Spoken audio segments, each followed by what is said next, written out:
Salam, salam, outsider. J'espère que vous allez bien. Là où vous êtes, la paix et la santé. On se retrouve encore une fois avec Willou. Willou, on est à la fin de la saison.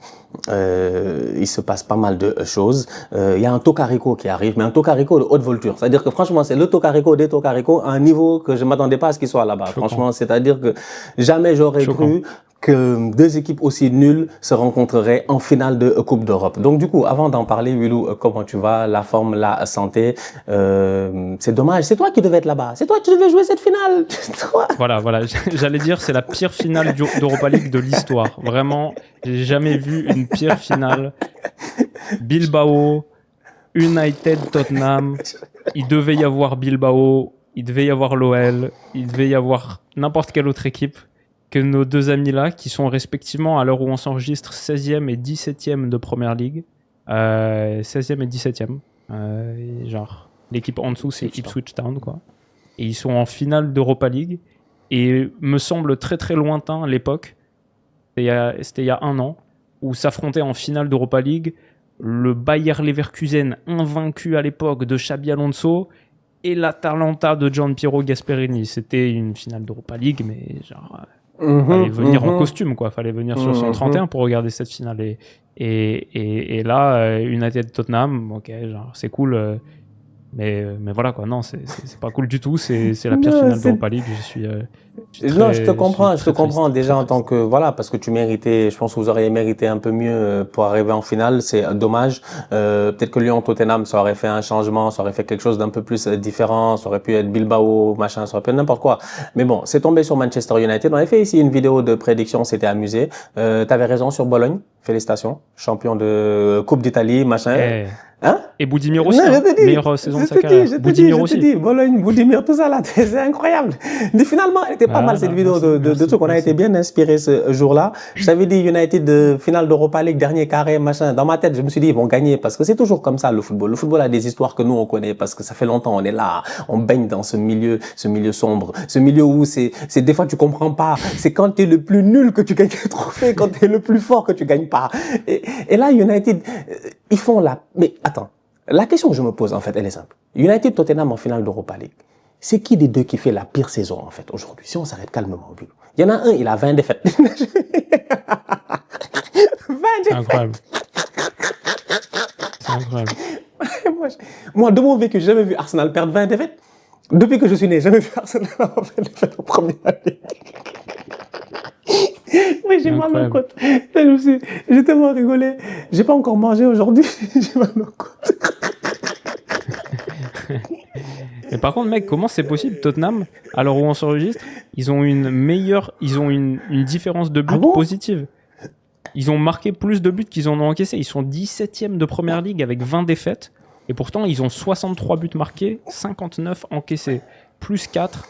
Il n'y a aucune autre équipe dans le top 12 qui a une différence de but positive. Ils ont une meilleure différence de but que Brighton qui est 9e. Ils ont quasiment la même différence de but qu'Aston Villa qui est 6e. Aston Villa a plus 7, Tottenham a plus 4. Et il y a 11 positions d'écart entre les deux. Donc j'avoue, mec, ça fait un bon moment que j'ai pas regardé un match de Tottenham. Il n'y a rien à regarder. Il n'y a rien à regarder. Ils se sont fait taper ce week-end par West Ham, là, je pense. Non, c'est United qui s'est fait taper. C'est United qui s'est fait taper par West Ham. Eux, ils se sont fait taper par Palace. Il n'y a pas grand-chose à regarder dans ces deux équipes-là, la vérité, sincèrement. Mais c'est juste... En fait, moi, je pense que Tottenham, ils ont manqué de chance. Postecoglou, quand même, il est gentil. Franchement, il est gentil. Genre, au début de saison, moi, j'avais trop, je croyais trop qu'Ange, il allait faire une belle, Ange est venu, il nous a dit, d'habitude, la première saison, c'est machin, la deuxième saison, toute la pré-saison, comment ils ont parlé. On était là. Moi, j'oublie pas, on était là. Vous moquez de nous parce qu'on a dit 114 points. Mais moquez-vous des autres qui avaient dit qu'ils allaient faire une bonne saison. Tottenham, non. C'est abusé. En fait, il a eu tellement de blessés. Le tournant de sa carrière, le tournant de sa saison, pardon, c'était de sa carrière. Ah oui, carrément.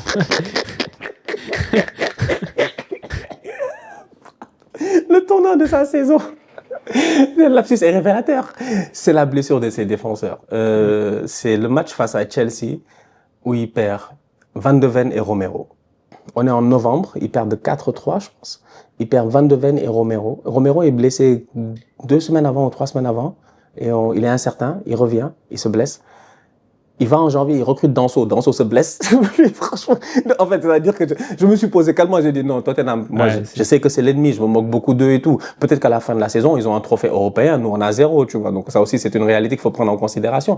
Mais ils ont manqué de chance. Franchement, ils ont manqué de chance parce que, offensivement parlant, ils avaient fait les bons recrutements. Je pense que Solanke, c'était un top recrutement et ça s'est vu cette saison. Durant la première partie de la saison, il a été pertinent. Mais après, en deuxième partie de la saison, à un moment donné, ils sont tombés dans une spirale. Il y a une spirale en novembre, décembre de Tottenham où ils gagnent pas de match. En fait, tu comprends, ça fait tellement longtemps que Tottenham galère cette saison. C'est incroyable. C'est pour dire, donc, depuis le retour de la trêve internationale de novembre, Tottenham n'existe presque pas en première ligue. Ils n'ont fait que dégringoler au classement. La blessure de Maddison leur a fait du mal. Il y a eu vraiment beaucoup de blessés. Et pourtant, je regardais récemment, je pense que c'est Gary Neville qui disait que s'il devait choisir entre un joueur, il a dit qu'il prendrait tous les joueurs de Tottenham devant les joueurs de United presque. En fait, sauf je pense Bruno Fernandes ou quelque chose, parce qu'il disait que l'effectif de Tottenham est meilleur que celui de United. Et intrinsèquement parlant, quand je regarde, je me dis si t'enlèves toutes les blessés et qu'il a tous ses joueurs, il a un très très bon effectif en fait, le Postecoglou. Mais bon, I guess que la saison, on est là à rigoler, mais bon, la saison s'est très mal passée. 20 défaites, c'est trop. 20 défaites, franchement, c'est trop là. 20... Genre, si dans une année normale où les relégués se gèrent un peu mieux, mais je pense que United et Tottenham, franchement, ils sont relégués en deuxième division, là. Genre, si on rigole pas. Non, mais sincèrement, je veux dire, non, mais si West Ham ne fait pas, parce que West Ham, Wolverhampton, machin, ils sont remontés, Everton et tout. Mais pendant trop longtemps, ils ont, même les autres en bas, en fait. Il y en a d'autres qui auraient pu aller peut-être chercher un peu plus, les Ipswich, machin et tout cela. Après, il y a quand même 16 points d'écart entre Ipswich et Tottenham, genre entre la 18e et 17e place. C'est les trois qui sont remontés, je crois. Qui il me semble. Hein. Ipswich, Leicester et Southampton. Il me semble. Je dis pas de bêtises. Ouais, l'écart était quand même fat, mais en tout cas, c'est intéressant ce que tu dis sur l'intervention de Gary Neville, parce que c'est vrai, si sur le papier, tu fais un 11, genre très vite fait, là, avec Vicario, Van de Ven, Romero, même Danso, tu peux dire, les pistons Udogie et Pedro Porro. Au milieu, Bissouma, Pape Matar Sarr. Et ensuite, devant, Maddison, Kulusevski, Matistel, Solanke, Brennan Johnson. Ouais, franchement, il y a des joueurs. Hein. Il a une équipe. Après, il y a beaucoup de tocards, des gars, ceux qui n'ont pas pu compter, des Timo Werner, des gars, moi, je comprends pas, ils savent à rien, franchement, je sais pas. Ouais, c'est vrai qu'ils ont aussi un bon banc de tocards. Timo Werner, Richarlison. On n'a même pas parlé de Heung-min Son aussi, mais je pense non. Un peu Son, c'est une légende. On parle pas de Son, tu vois. On parle pas de Son. Non, donc, je dis pas parmi les tocards, je dis parmi non, c'est ça, c'est pour ça que j'ai dit que mais Son lui-même, c'est un tocard. Mais comme c'est une légende, on le respecte, quoi. C'est comme Casemiro à United. Des gars, on les respecte, tu vois. Mais c'est pour dire. Voilà, bien sûr, ils ont mérité leur non, mais difficile saison à Tottenham, franchement. Postecoglou va sûrement rester et je trouve ça bien de la part de Daniel Levy pour la première fois, en fait, à Tottenham. Ils vont avoir peut-être un peu de stabilité et il va pas le virer parce que ça fait pas de sens de le virer. Antonio Conte aussi avait eu beaucoup de blessés. Il va falloir qu'ils se gèrent aussi au niveau de leur infirmerie pour voir ce qui se passe en fait au niveau de la pré-saison, des préparations, des machins. Parce que je me rappelle que Conte, dans le temps, se plaignait énormément des blessés en disant il n'a pas d'effectif, il n'a pas de joueurs, il a que des blessés et tout. Donc ouais, au niveau de Tottenham, j'ai envie de dire, je sais pas, si je regarde Tottenham et United, je pense pour moi que... Alors, parce que United a changé de coach, parce que United, c'est le bordel depuis plus longtemps. Je pense que Tottenham fait une plus mauvaise saison. Je pense que Tottenham pouvait mieux faire cette année. Parce que United, dans tous les cas, depuis le début de saison avec Ten Hag, on savait que ça allait être compliqué. Amorim, il est arrivé. De ce que j'ai vu, il a gagné 6 matchs sur 25 matchs, il a gagné 6. Ils ont jamais, de toute la saison, ils ont jamais gagné, je pense, 2 matchs d'affilée de Première Ligue de toute la saison. C'est incroyable. Genre, moi, c'est la stat qui, jusqu'à présent, moi, elle me bloque. C'est-à-dire que, j'ai regardé calmement, j'ai dit, non, d'affilée de Première Ligue, j'ai dit. Ils ont gagné, genre, Première Ligue, Europa League, machin, mais, c'est-à-dire que de gagner un week-end en Première Ligue, gagner l'autre week-end, United ne peut pas. Et moi, j'ai une question à te poser, Willou. C'est aujourd'hui le vainqueur de l'Europa League va en Champions League. Mais aucune de ces deux équipes-là, est-ce qu'ils ont le niveau de la Champions League? En fait, je suis comme, mis à part. C'est dingue, on va avoir 6 Anglais mais mis à part le chèque qu'ils vont récupérer. Parce qu'ils vont récupérer de l'argent. Est-ce qu'ils ont réellement le niveau? Moi, j'ai écouté Amorim. Amorim, je pense qu'il a été honnête. Il a dit, il n'a pas le niveau de la Ligue des Champions, hein. Récemment, là. Il l'a dit. Il a dit, ils n'ont pas le niveau de la Ligue des Champions parce qu'il sait qu'il n'a pas l'effectif pour aller en Ligue des Champions. Tu l'amènes en Ligue des Champions. C'est pour le tuer dans son calendrier. Tu vas rajouter un match le mardi, mercredi, de déplacement et tout ça. Il n'a pas le temps. Aujourd'hui, il joue 2 matchs par semaine, il s'en sort pas. Il joue 1 match par semaine même, il s'en sortirait pas. Donc, c'est pour ça, moi, je pense que genre, c'est comme un cadeau empoisonné parce que, United Tottenham, pour moi, la seule équipe qui a vraiment le niveau de la Ligue des Champions dans ce bordel-là un tout petit peu européen, c'est Chelsea. Parce que si Chelsea gagne la Conference League, normalement, ils vont en Europa League. Mais si Chelsea gagne la Conference League et finit dans le top 5, ils vont en Champions League, en fait. S'ils finissent top 5, même sans gagner la Conference League, ils vont en Champions League. Oui, mais s'ils gagnent les deux, c'est eux qui décident, apparemment. Oui, bien sûr. Ouais, non, moi, si j'étais Chelsea, je vais aller en Ligue des Champions, évidemment, parce que Chelsea, c'est ça qu'ils cherchent dans tous les cas, c'est sûr et certain. Mais Chelsea, au moins, pour moi, ils ont un effectif, je pense qu'il peut essayer qu'il peut aller en Ligue des Champions et essayer de s'en sortir dans les 18, dans les 20, c'est quoi, les 18 ou les 21 premiers, là, de notre nouveau système. Par contre, United et Tottenham. Les 24. Par contre, United et Tottenham la saison prochaine, vu la saison qu'ils ont fait, vu les effectifs qu'ils ont, moi, je m'inquiète grandement pour eux. Pour moi, Moi, il y a un truc. Ouais. Vas-y. Sur United, quelque chose qui... tu as parlé de la stat assez révélatrice du nombre de matchs. C'est quoi? Il n'y a jamais eu 2 matchs d'affilée remportés en Première Ligue? Ouais, c'est ça, oui. Ouais, choquant.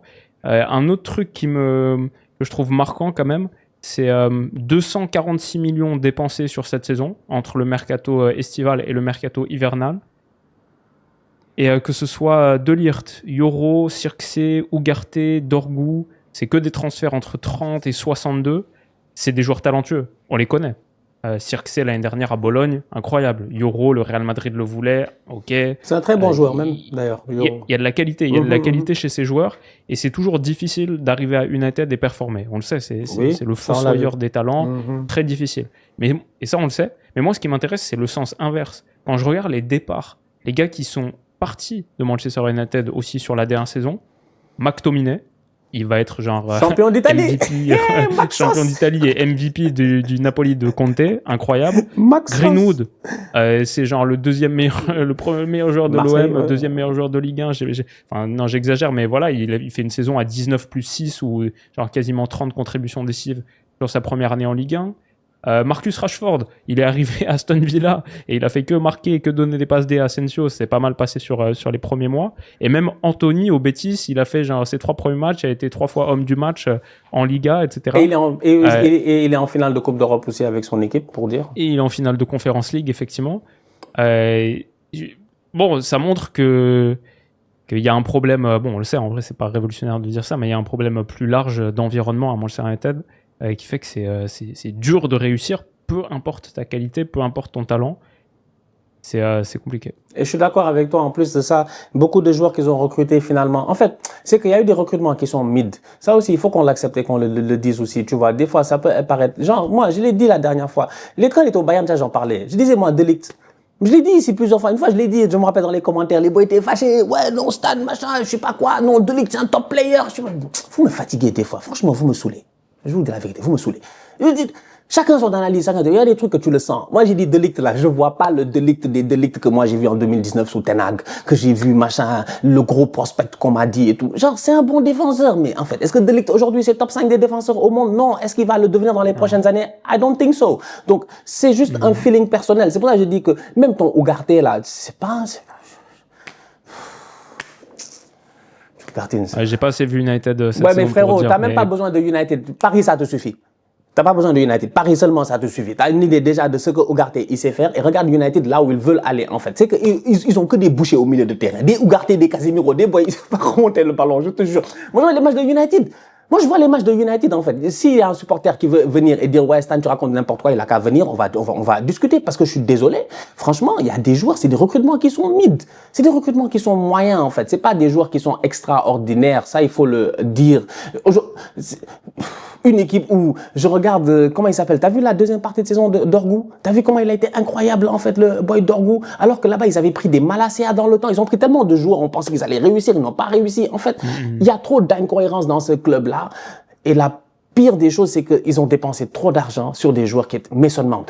Mason Mount, déjà, même à Chelsea, il n'était pas très fort. Je sais pas, en fait, où est-ce que les gens, ils ont vu le Mason Mount, genre 70 millions. Sur la fin, à Chelsea, il a fait une bonne année, l'année où il gagne la Champions. Faut arrêter. C'est quand même, faut arrêter de nous blaguer, quoi. Donc, c'est pour ça que je dis que United est mal géré. Ils ont pas d'argent. Ils sont pauvres. Ils sont pauvres, mais ils ont claqué 250 millions l'année dernière. Oui. Si tu leur dis ça, ils vont se fâcher. Mais moi, j'ai vu, là, t'as pas vu ce qu'Amorim, il a dit? Amorim, il a dit qu'il va payer les billets d'avion pour que les gens aillent voir la finale de l'Europa League à Bilbao, parce que le club n'a pas les moyens de le payer. L'info, elle est en ligne, Wilou. Wilou, je sais que là, tu as Google, tu as les AI devant toi. Demande-leur tout de suite, ils vont te sortir l'article. Amorim, il a dit lui-même, il va payer avec sa poche pour que les gars viennent voir le match. C'est pour dire. Ils ont coupé combien de postes à Manchester United quand Jim Ratcliffe nous a fait son entrevue il n'y a même pas un mois? Ouais, ça, c'est vrai. Non, mais en fait, c'est-à-dire que c'est tellement mal géré. Non, ce club-là, moi, en fait, le club est mal géré, mais pour moi, Tottenham a fait une plus mauvaise saison parce que Tottenham devait mieux faire. Tottenham n'a pas tous ces problèmes-là. United, ils ont trop de problèmes. United. Ah, effrayant. Amorim paye le voyage des 30 membres de son staff pour la finale d'Europa League car United a refusé de payer leur billet. Voilà. Alors, Willou, qu'est-ce que tu me dis de cette information? Ah, mais. Man, c'est la res. De toute manière, ouais, En fait, United, c'en est un stade où on pourrait faire cette vidéo, mais depuis le départ de Ferguson, on peut faire la même vidéo et juste la réenregistrer, enfin, même pas la réenregistrer, la réuploader tous les ans. Et j'ai l'impression que c'est la même chose. Non, c'est vraiment triste. Donc là, ils vont en finale d'Europa League. En plus de ça, ils ont dit qu'ils vont pas faire de... Je trouve ça bien, par contre. Ils ont dit qu'ils vont pas faire de parade. Je pense qu'à Tottenham, c'est différent. Peut-être à Tottenham, gagner une Coupe d'Europe, ils n'en ont pas gagné depuis 1900, je sais pas combien. Ils n'ont pas gagné depuis 1971 ou un truc comme ça, je sais pas. Ils n'ont pas gagné de coupe tout court depuis... Ouais, de trophées. Depuis 2008. Leur dernier, je sais pas, c'est... Leur League Cup. Oui, Carling Cup, machin, 2008, là. Donc, c'est tout. Donc Tottenham, je pense que s'ils gagnent la Conference League, l'Europa League, je leur donne vraiment l'autorisation. Je vais parler au maire de Londres. On va mettre en place tous les boulevards, machin, la sécurité. Ils ont le droit de faire leur truc. Et même retrouver la Ligue des Champions. Ça fait 2 ans qu'ils y sont pas. Ça pourrait faire une 3e année sans Champions. Et retrouver la Ligue des Champions. Et je pense que Postecoglou, il y a moyen l'année prochaine qu'il nous fatigue, quoi. Moi, Tottenham, je me méfie quand même d'eux, même si cette année, ça a été tocaresque à un niveau incroyable.